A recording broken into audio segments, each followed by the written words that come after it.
আসসালামু আলাইকুম। মাহমুদ বিসিএস একাডেমির পক্ষ থেকে আপনাদেরকে শুভেচ্ছা ও অভিনন্দন। আমি মাহবুবুর রহমান আজকে আপনাদের সামনে হাজির হয়েছি কাউন্টেবল নাউন এবং আনকাউন্টেবল নাউন এর দ্বিতীয় পর্ব নিয়ে। প্রথম পর্বে আমি আপনাদের সামনে কাউন্টেবল নাউন এবং আনকাউন্টেবল নাউন এর বেসিক বিষয়সমূহ নিয়ে আলোচনা করেছি।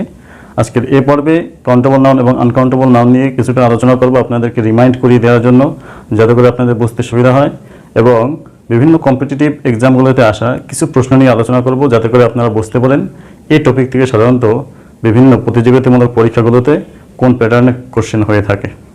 তো চলুন কথা না বেরিয়ে আমরা চলে যাই আমাদের মূল আলোচনায়।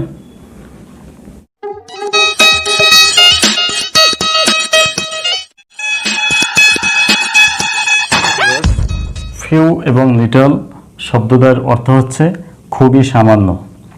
ফিউ শব্দটি কাউন্টেবল নাউনের পূর্বে বসে এবং লিটল শব্দটি আনকাউন্টেবল নাউনের পূর্বে বসে। ফিউ শব্দটি খুবই সামান্য সংখ্যককে নির্দেশ করে, অপরদিকে লিটল শব্দটি খুবই সামান্য পরিমাণকে নির্দেশ করে। এ ফিউ এবং এ লিটল এই শব্দটির অর্থ হচ্ছে সামান্য। এ ফিউ সামান্য সংখ্যক, এ লিটল সামান্য পরিমাণ। তো ফিউ এবং এ ফিউ এর মধ্যে পার্থক্য হলো ফিউ হলো খুবই সামান্য অর্থে ব্যবহৃত হয় এবং এ ফিউ সামান্য অর্থে ব্যবহৃত হয়। খুবই সামান্য, সামান্য। লিটল এবং এ লিটলের মধ্যে পার্থক্য হচ্ছে লিটল শব্দটি খুবই সামান্য পরিমাণ নির্দেশ করে এবং এ লিটল শব্দটি সামান্য পরিমাণ নির্দেশ করে। লিটল খুবই সামান্য পরিমাণ, এ লিটল সামান্য পরিমাণ। দা ফিউ এবং দা লিটল এই শব্দ দুটিও সামান্য অর্থে ব্যবহৃত হয়, তবে দা ফিউ হলো সামান্য কিন্তু সবগুলো অর্থে এবং দা লিটল হলো সামান্য কিন্তু সবটুকু অর্থে ব্যবহৃত হয়। মেনি এবং মাস শব্দ দুটির অর্থ হলো অনেক, তবে মেনি শব্দটি অনেক জন বা অনেকগুলো অর্থে ব্যবহৃত হয়। মাস কথাটি অনেক পরিমাণ বা অধিক পরিমাণ অর্থে ব্যবহৃত হয়। মেনি শব্দটি কাউন্টেবল নাউনের পূর্বে ব্যবহৃত হয়, অপরদিকে মাস শব্দটি আনকাউন্টেবল নাউনের পূর্বে ব্যবহৃত হয়।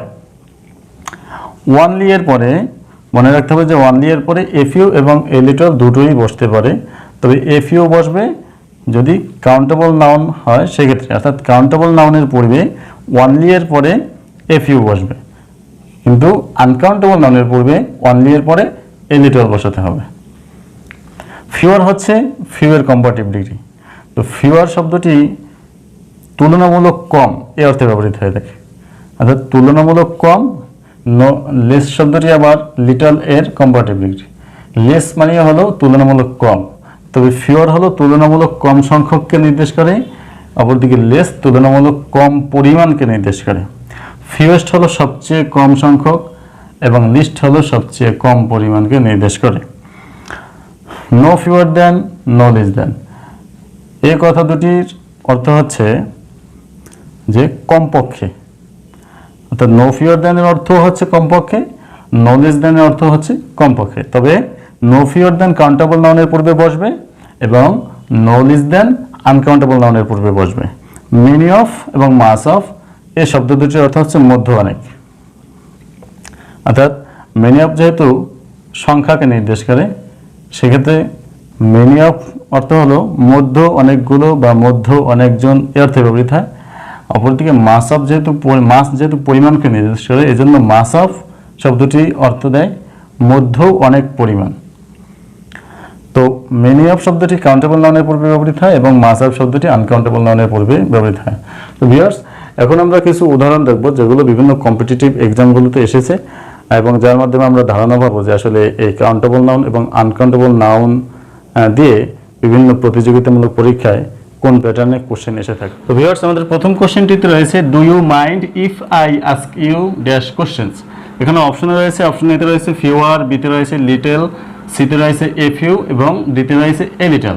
এখন আমাদের এই অপশনটার মধ্যে সঠিকটিকে বাছাই করে এখানে বসাতে হবে। তো আমরা বসাবো এই কোশ্চেনের পূর্বে। এখন আমাদের দেখতে হবে যে কোশ্চেন শব্দটি এটি কাউন্টেবল নাউন না আনকাউন্টেবল নাউন।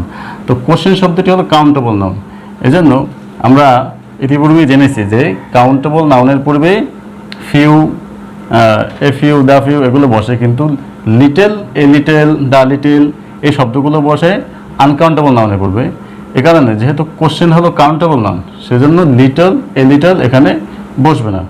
তো বাকি রইল ফিওয়ার এবং এ ফিউ। ফিওর হলো ফিউয়ের কম্পারেটিভ ডিগ্রি, এটি তুলনামূলক কম সংখ্যক বোঝাতে ব্যবহৃত হয়।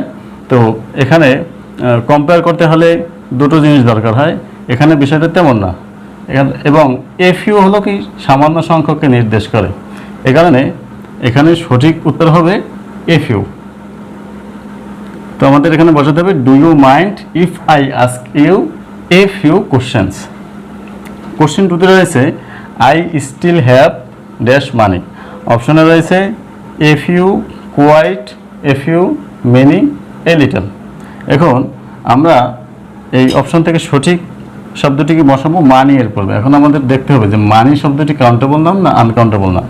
তো মানি শব্দটি হলো কি আনকাউন্টেবল নাউন, এজন্য আনকাউন্টেবল নাউনের পূর্বে a few, quite, a few, many এই শব্দগুলো বসে না। তো বাকি থাকলো এ লিটল। তাহলে এখানে সঠিক অপশন হলো কি এ লিটল। তো I still have a little money. Question নং 3 রয়েছে আই নিড ড্যাশ মিল্ক। অপশনে রয়েছে a few, a hot, a lot, a little. এখন আমাদের এখান থেকে সঠিক শব্দটি নিয়ে বসাতে হবে মিল্কের পূর্বে। এখন দেখতে হবে মিল্ক কাউন্টেবল নাউন না আনকাউন্টেবল নাউন। তো মিল্ক হলো একটি আনকাউন্টেবল নাউন। তো আনকাউন্টেবল নাউনের পূর্বে সংখ্যাবাচক শব্দ বসে না। এরপরে a few, the few, fewer, fewest এই শব্দগুলো আনকাউন্টেবল নাউনের পূর্বে বসে না। আনকাউন্টেবল নাউনের পূর্বে বসে little, a little, the little এই শব্দগুলো। তো এখানে এ ফিউ এখানে সঠিক উত্তর হবে না। বাকি রইল এ হট। এ হট এর দ্বারা একটি বোঝায়। তো আমরা আগেই জানি যে আনকাউন্টেবল নাউনের পূর্বে একটি, দুটি ইত্যাদি কি বসানো যায় না, এজন্য এ হট ও সঠিক উত্তর নয়। এবার আসি এ লট। আমরা আগে জেনেছি যে এ লট অফ কাউন্টেবল নাউন এবং আনকাউন্টেবল নাউনের পূর্বেই উভয়ের পূর্বেই বসে। তো এখানে রয়েছে শুধু এ লট, এর সাথে অফ কথাটি নেই, এই জন্য এ লট ও সঠিক অপশন নয়। তো বাকি রইল আমাদের এ লিটল। এ লিটল সামান্য পরিমাণ বোঝাতে ব্যবহৃত হয়। তো আমাদের এখানে সঠিক উত্তর হবে কি এ লিটল। তো আই নিড রয়েছে the expression A lot of means, অর্থাৎ এ লট অফ এই এক্সপ্রেশনটি দ্বারা বোঝায় কি বোঝায়। অপশন রয়েছে huge, excessive, a large number of এবং a large number or amount of. আমরা জানি a lot of countable noun এবং আনকাউন্টেবল নাউন উভয়ের পূর্বেই বসে, অর্থাৎ এ লট অফ দ্বারা প্রচুর অর্থে প্রকাশ করে। তাহলে এ লট অফ প্রচুর সংখ্যক বা প্রচুর পরিমাণ বোঝায়। তো এখানে প্রথম অপশনে রয়েছে হিউজ, মানে কি বিশাল। হিউজ মানে কি বিশাল। এখন এখানে বিশাল সংখ্যক না বিশাল পরিমাণ সেটা বোঝা যায় না শুধুমাত্র হিউজ দ্বারা। এবং এক্সেসিভ দ্বারা অতিরিক্ত বোঝায়। এখানে অতিরিক্ত কি, অতিরিক্ত পরিমাণ না অতিরিক্ত সংখ্যক, এটাও বোঝা যায় না। অপশন সিতে রয়েছে এ লার্জ নাম্বার অফ, অর্থাৎ একটা বড় সংখ্যক, এটা বড় সংখ্যক। কিন্তু আমরা জানি এ লট অফ দ্বারা শুধু একটি বড় সংখ্যক বোঝায় না, একটি বড় পরিমাণও বোঝায়।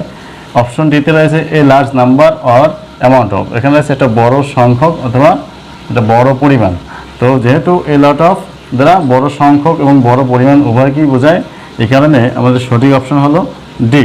কোশ্চেন 5 রয়েছে according to some studies dolphin, whales and dash other sea creatures use highly sophisticated navigation systems. এখন আমাদের এখানে এই আমাদেরকে আদার সি ক্রিয়েচার্স এর পূর্বে আমাদেরকে সঠিক অপশনটি বসাতে হবে। এখন সি ক্রিয়েচার্স এই শব্দটি হলো একটি কাউন্টেবল নাউন। সি ক্রিয়েচার্স হলো কাউন্টেবল নাউন। এখন এখানে অপশনে রয়েছে এনি, এ লিটল, মেনি, মাস। আমরা জানি এ লিটল এবং মাস এই শব্দটি আনকাউন্টেবল নাউনের পূর্বে বসে। আর এনি এবং মেনি কাউন্টেবল নাউনের পূর্বে বসে। Any countable noun uncountable noun উভয়ের পূর্বেই বসে। তো এখানে আমাদেরকে বুঝতে হবে যে মেনি এবং এনি এর মধ্যে থেকে কোনটি বসবে। তো এনি সাধারণত বসে কি, আমরা আমাদের এই কাউন্টেবল নাউন এবং আনকাউন্টেবল নাউন এর বেসিক আলোচনায় জেনেছিলাম যে এনি শব্দটি কাউন্টেবল নাউন এবং আনকাউন্টেবল নাউন উভয়ের পূর্বে বসে, তবে সেটি হলো নেগেটিভ সেন্টেন্স অথবা ইন্টারোগেটিভ সেন্টেন্সের বেলায়। এখানে সেন্টেন্সটি ইন্টারোগেটিভ সেন্টেন্সও নয় এবং নেগেটিভ সেন্টেন্সও নয়, এ কারণে এনি শব্দটি এখানে সঠিক অপশন নয়। তাহলে আমাদের সঠিক অপশন হলো মেনি।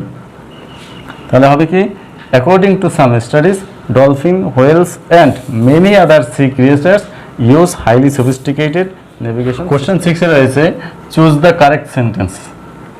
এখানে রয়েছে প্রথমে রয়েছে I need a furnitures. I need a furnitures. Option ভিতরে রয়েছে I do not need furniture. Option সিতে রয়েছে I need a few furniture, option ডিতে রয়েছে I do need some furnitures. এখন আমাদের দেখতে হবে যে এই ফার্নিচার শব্দটি এটি মূলত হলো একটি আনকাউন্টেবল নাউন। তো আনকাউন্টেবল নাউনের পূর্বে এই এ এন বসে না, সংখ্যাবাচক শব্দ বসে না, এবং আনকাউন্টেবল নাউনের কখনো প্লুরাল ফর্ম হয় না, সে কারণে তার শেষে মানে এস যুক্ত হয় না। তো আমরা প্রথম অপশনটি দেখছি আই নিড এ ফার্নিচার, আমার একটি ফার্নিচার প্রয়োজন। তো এই অপশনটি ভুল, তার মানে হলো আনকাউন্টেবল নাউনের পূর্বে এ এন কি বসে না, এ কারণে এই সেন্টেন্সটি ভুল। অপশন বিতে রয়েছে I do not need furniture, আমার ফার্নিচার প্রয়োজন নেই। আচ্ছা, এখানে ফার্নিচারের শেষে এস নেই, তো এটা আমাদের সম্ভাব্য সঠিক অ্যান্সার হতে পারে। এবার আমরা দেখি সিতে রয়েছে I need a few furniture. Furniture শব্দটি যেহেতু আনকাউন্টেবল নাউন, এ কারণে তার পূর্বে এ ফিউ বসে না, কারণ a few, few, the few এগুলো বসে মূলত কাউন্টেবল নাউনের পূর্বে। অপশন ডিতে রয়েছে I do need some furnitures. আমরা জানি সাম কথাটি কাউন্টেবল নাউন এবং আনকাউন্টেবল নাউন উভয়ের পূর্বেই বসে, তবে ফার্নিচার শব্দটি আনকাউন্টেবল নাউন, এর প্লুরাল ফর্ম নেই, কারণ আনকাউন্টেবল নাউন সর্বদা সিঙ্গুলার ফর্মেই থাকে, কিন্তু এখানে শেষে দেওয়া রয়েছে এস, তো ফার্নিচার্স, এ কারণে এই সেন্টেন্সটিও সঠিক নয়। তো আমাদের সঠিক সেন্টেন্স হলো I do not need furniture, এখানে ফার্নিচার সিঙ্গুলার ফর্মেই রয়েছে। তো আমাদের সঠিক অপশন হলো কি I do not need furniture. তো ভিউয়ার্স, আমি এখানে আপনাদের যে কোশ্চেনগুলো মূলত দেখালাম, এগুলো কোনো না কোনো কম্পিটিটিভ এক্সামে এসেছে। তো আশা করি আপনারা কিছুটা ধারণা পেয়েছেন যে আসলে বিভিন্ন প্রতিযোগিতামূলক পরীক্ষায় বা চাকরির পরীক্ষাগুলোতে এই কাউন্টেবল নাউন এবং আনকাউন্টেবল নাউন থেকে কী ধরনের প্রশ্ন হয়ে থাকে।